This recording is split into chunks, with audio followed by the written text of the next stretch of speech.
right, welcome. Today, we're going to pull back the curtain on a major cyber attack. But we're not just going to look at the aftermath. Nope, we're going inside to see how the good guys actually fight back by hacking the hackers themselves. So, let's start with a name you've probably heard, WannaCry. This was the ransomware attack that really woke everyone up. It was a massive digital tidal wave that showed the world just how fragile some of our most important systems really are. And the speed, it was just mind-blowing. In a single day, this thing infected over 230,000 computers. Think about that.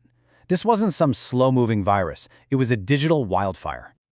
And it went global. I mean, instantly. It jumped across borders like they weren't even there, hitting systems in 150 different countries. It paralyzed businesses, hospitals, you name it.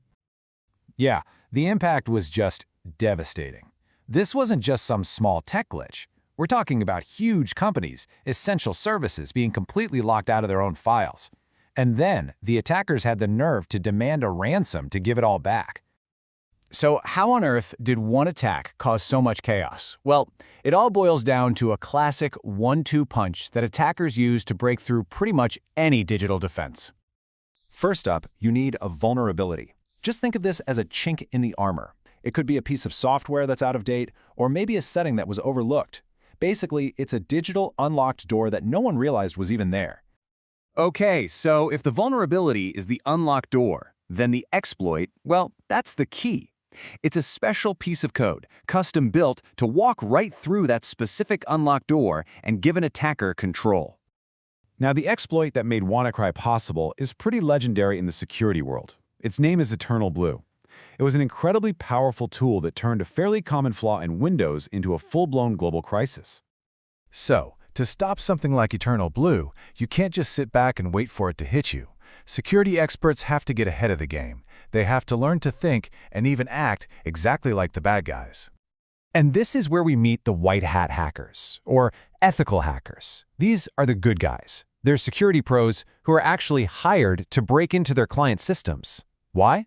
Their job is to find all those unlocked doors and slam them shut before a real criminal can find them first.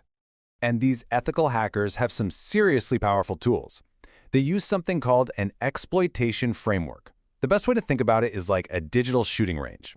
It's a safe place where they can fire off simulated attacks to see just how strong a system's defenses really are. And that brings us to one of the most famous and most powerful tools in the entire cybersecurity world, Metasploit. Now, what's fascinating about Metasploit is that it's used by both sides. The white hats use it to test defenses, and the black hats use it to launch real attacks. It's the ultimate double-edged sword. Okay, so let's see this in action. We're going to see how an ethical hacker uses a tool like Metasploit to run a simulation of the WannaCry attack, using that same EternalBlue exploit, but in a totally safe and controlled way. So it starts with the little recon. The hacker uses a scanning tool to poke around the network, kind of like a detective looking for clues. They're searching for that one specific vulnerability that EternalBlue targets. Once they find it, it's on to step 2. They fire up Metasploit, load the EternalBlue module, point it at the vulnerable system, and launch the simulation. Now, if the attack works, the ethical hacker gets inside the system. But, and this is the most important part, no damage is done. Nothing is stolen. Success here just means they've proven, beyond any doubt, that a serious flaw exists and it needs to be patched, like yesterday. I know this whole thing might sound a little crazy, right? Using hacking tools to hack your own company. But believe it or not, there's a really good reason this is now standard practice in the industry. Which brings us to the big question. Why on earth do the good guys need to use the exact same tools as the criminals? Why do you have to fight fire with fire? Well, the answer is actually pretty simple.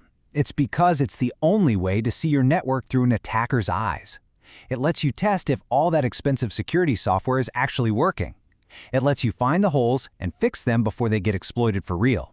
And it's the best training your defense team could ever ask for.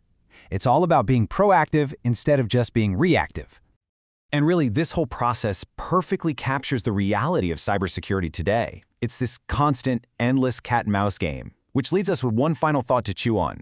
As the attackers get smarter and faster, can these kinds of proactive defenses ever really put us ahead? Or are we always just one step behind, reacting to whatever the last attack was?